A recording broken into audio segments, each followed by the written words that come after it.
Hello guys, welcome to science with Edu Kartik. और आज हम स्टार्ट करने वाले हैं अपने न्यू चैप्टर से, जो कि है एटम्स एंड मॉलिक्यूल्स। ओके, तो जो ये चैप्टर है एटम्स एंड मॉलिक्यूल्स, इसमें आप चैप्टर के नेम से ही समझ गए होंगे। एटम्स, मॉलिक्यूल्स, ये दो पार्टिकल्स होते हैं। जब दो सिमिलर काइंड्स के एटम्स मिल जाते हैं या उससे ज्यादा, तो हम कहते हैं उसे it is a molecule. Okay, ये कॉमन सी चीज है। अब जो एटम्स एंड मॉलिक्यूल्स है, इन पे 3 साइंटिस्ट ने थ्योरी दी थी। ये एक हिस्ट्री हो गई। साइंस में भी हिस्ट्री पढ़नी पड़ती है कभी कभी, आज पढ़ेंगे। तो महर्षि कणाद, तो कई लोग इसे ऐसे भी प्रोनाउंस करते हैं कन्नड़, और कुछ कहते हैं कणाद, और एक्चुअली में इनका नाम था महर्षि कणाद। ओके, हिंदी में कणाद कण और आद यानी कणों से मिलके बना हुआ, ठीक है। महर्षि कणाद, इन्होंने थ्योरी दी कि जो हर चीज है उसको मान लो ये बड़ी सी चीज है, ये कोई ऑब्जेक्ट है, इसको मैंने छोटा किया, इतना इतना ले लिया, ये एक ऑब्जेक्ट बना। इसका मैंने फिर से छोटा किया, इतना ये छोटा बना, और इसका मैंने फिर से एक छोटा सा लिया। ऐसे करते जाओगे तो एक टाइम आएगा जो इतना छोटा बनेगा कोई पार्टिकल, जिसको आप नेकेड आई से देख तक नहीं पाओगे। इस पार्टिकल को हम कहते हैं एटम। जो एटम होते हैं बहुत स्मॉल होते हैं, अप्रोक्सीमेटली 1 नैनोमीटर। 1 नैनोमीटर को कैसे लिखेंगे? 1 नैनोमीटर यानी 10⁻⁻9 मीटर। इमेजिन कर सकते हो कितना छोटा, 1 अपॉन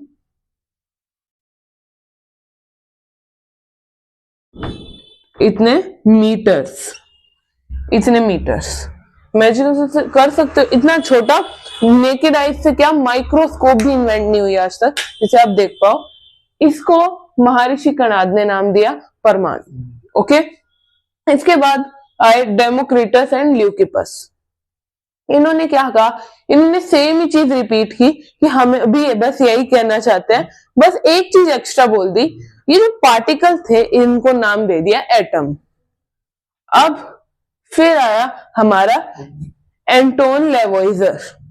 इसने क्या किया, इन्होंने कुछ थ्योरीज दी हमें, 2 थ्योरीज दी। एक तो law of conservation of mass और एक था law of constant proportion. Okay, ये हम अभी पढ़ने जा रहे हैं। ये बहुत इंटरेस्टिंग चैप्टर है। ये बस लॉज को पढ़ेंगे और बाकी की डेल्टन थ्योरी वो हम नेक्स्ट वीडियो में स्टार्ट करेंगे। अभी इन लॉज को पढ़ते हैं एक बार। अब आते हैं फर्स्ट लॉ पे, law of conservation of mass. तो इस लॉ के कुछ पॉइंटर्स हैं, मैं आपको बता दूं, इससे आपको पूरा लॉ समझ आ जाए। This law deals with the relationship between the mass of reactants and the mass of products during a chemical reaction. मतलब जो ये लॉ है, ये प्रोडक्ट्स के मास और रिएक्टेंट्स के मास से के रिलेशन से डील करते हैं। और रिएक्टेंट और प्रोडक्ट क्या होते हैं? मान लो मैंने क्या लिया, रिएक्टेंट होते हैं 2 चीजें ली, मान लो मैंने, इन्हें मैं रिएक्टेंट कहूंगा, और इनसे जो चीज फॉर्म हुई है उन्हें मैं प्रोडक्ट कहूंगा। एक बार एग्जांपल से लेते हैं, अगर आप कंफ्यूज हो रहे हो। मैंने क्या लिया, मतलब आलू लिया, उसमें मसाले डाले, ठीक है। तो मतलब आलू लिया, उसे में मसाले डाले, उसे बॉईल करके, और उसके बाद मैंने मतलब क्या किया, उसको थोड़ा सा वैसे फ्राई कर दिया जिससे पकोड़े बने, ठीक है, आलू के पकोड़े। तो जो पकोड़े बने इसके लिए मैंने आलू लिया, आलू, मसाले लिए, ठीक है, ये मसाले, मैंने एक लिक्विड लिया जो कि था ऑयल। इन तीनों के मिक्सचर से बने हमारे पकोड़े, है ना, पकोड़ा, ठीक है। तो इसमें जो प्रोडक्ट है, जो चीज बनी है, वो है पकोड़ा, ये है प्रोडक्ट। ओके, अब जो 3 चीजें हैं जो मैंने यूज किए इस प्रोडक्ट को बनाने के लिए, उन्हें मैं कहूंगा रिएक्टेंट्स। रिएक्टेंट्स जो आपस में रिएक्ट हुए हैं प्रोडक्ट को फॉर्म करने के लिए, ठीक है। ये रिएक्टेंट और प्रोडक्ट के रिलेशनशिप उनके मास के रिलेशनशिप की डिस्कशन करता है केमिकल रिएक्शन, केमिकल चेंज के अंदर। It states that the total mass of the reactants is equal to the total mass of product. मान लो मैंने 10 ग्राम मतलब ये कम हो गया, 100 ग्राम आलू लिया, 10 ग्राम मसाले लिए और 1 लीटर 50 ग्राम तेल लिया, तो 100 प्लस 10 प्लस 50 कितना हो, 160 ग्राम। तो जो पकोड़े निकलेंगे वो भी 160 ग्राम ही होंगे। मान लो, एक बार इस एग्जांपल को छोड़ते हैं, मान लो मैंने क्या किया, मैंने मतलब मिट्टी ली 100 ग्राम मिट्टी और 100 ग्राम नमक, तो मैं इन दोनों को आपस में डालूंगा, तो जो मतलब ये तो नॉर्मल एग्जांपल हो गया, बट वही रिएक्शन का एग्जांपल लेंगे तो आगे आएगा, ठीक है। तो मान लो मैंने इन तीनों का मास ऐड किया और जो प्रोडक्ट है उसका मास ऐड किया, तो ये दोनों बराबर होंगे हमेशा। और it means mass can neither be created nor be destroyed during a chemical reaction. मतलब जो मास है ना उसे क्रिएट किया जा सकता है ना उसे डिस्ट्रॉय किया जा सकता है। कोई भी चीज का जो मास है उसे हम क्रिएट भी नहीं कर सकते, डिस्ट्रॉय भी नहीं कर सकते एक केमिकल रिएक्शन के दौरान, ठीक है। अब जो मास है ना वो कंजर्व्ड है। देखो, अगर उसे क्रिएट नहीं कर सकते, डिस्ट्रॉय नहीं कर सकते, ऑब्वियसली वो कंजर्व्ड होगा। देखो, हमने पढ़ा होगा law of conservation of momentum, उसमें ऐसे कहता है momentum can neither be created not be destroyed, it just converts from initial to final, है ना। तो इसमें कंजर्वेशन ऑफ मोमेंटम यानी मोमेंटम कंजर्व्ड है ना, उसके साथ कुछ छेड़छाड़ नहीं की जा सकती। सेम मास के साथ है। अब sum of mass of reactants equal to sum of mass of products, ठीक है।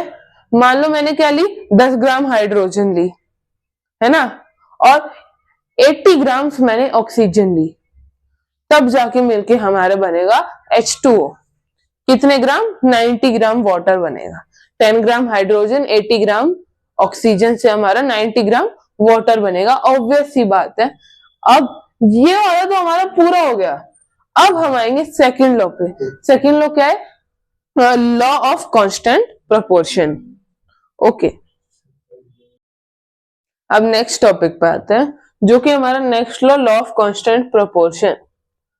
अब एक सेकंड, इसमें कांस्टेंट की स्पेलिंग गलत है, CONS, कांस्टेंट लिखा हुआ था, तो कांस्टेंट होगा कांस्टेंट प्रोपोर्शन।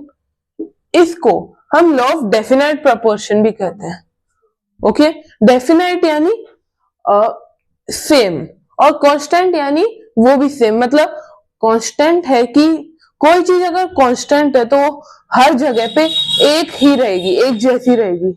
मान लो मैं पानी पी रहा हूं, यहाँ पे मेरे घर पे H2 है, H2O है, आपके घर पे भी H2 है, नलके में भी H2O ही आता है, नाली में हो तो वो भी H2O ही आता है, और जिससे हम हैंड वॉश करते हैं वो भी H2O ही आता है। ऐसा तो नहीं ना कहीं पे H2SO4 है, कहीं पे NaCl आ रहा है वाटर, ऐसा तो नहीं है ना कहीं CuSO4 आ रहा है, ऐसा पॉसिबल ही नहीं है ना। अगर आ रहा हो तो अलग बात है, किसी के घर पे हो, ये तो जो कि है, ऐसा हो भी नहीं सकता। पानी तो ऑब्वियसली H2O ही होता है, यानी उसके अंदर हाइड्रोजन के 2 एटम्स होंगे, और ऑक्सीजन का 1 एटम होगा।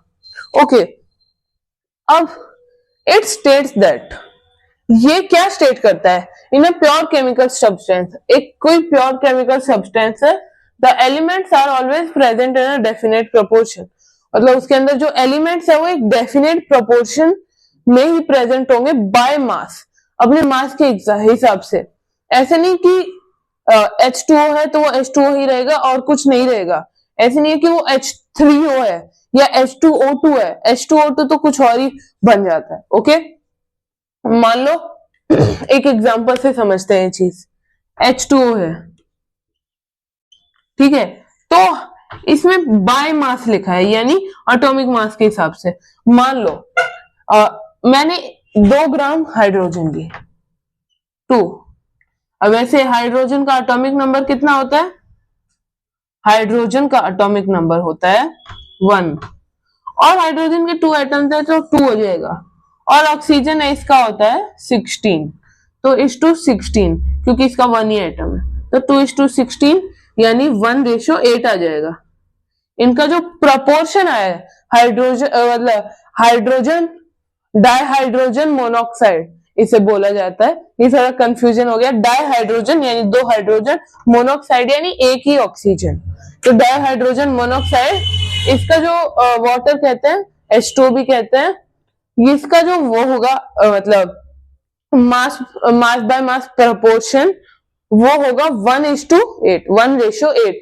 हमेशा किसी भी यूनिवर्स में जाओ, चाहे पाताल में जाओ, चाहे ऊपर जाओ भगवान के पास, चाहे आप इधर अर्थ पे हो, चाहे लैंड में हो, चाहे आप नॉर्थ अमेरिका में हो, चाहे साउथ अफ्रीका में हो, चाहे इंडिया में हो, चाहे आप क्या कहते हैं नॉर्थ कोरिया में हो, है ना, वहां पे ऐसे ही रहता है। फिर भी अगर उधर भी हो ना तो भी वो चेंज नहीं कर पाएंगे, वाटर H2O ही रहेगा, और उसके जो मास बाय मास प्रोपोर्शन है वो 1:8 ही आएगा कोई भी जगह, 1:9 भी नहीं आएगा, 2:8 भी नहीं आएगा, 3:8 या फिर 1:18 कुछ भी नहीं आएगा, 1:8 ही आएगा। ओके, सिंपल से थे ये 2 लॉस थे। किसने दिए थे क्या और पहला साइंटिस्ट कौन था आपको कमेंट में बताना है। आई होप आपको टॉपिक समझ आ गया होगा, and we'll meet each other in the next video. Stay connected, bye bye, hope you like the video.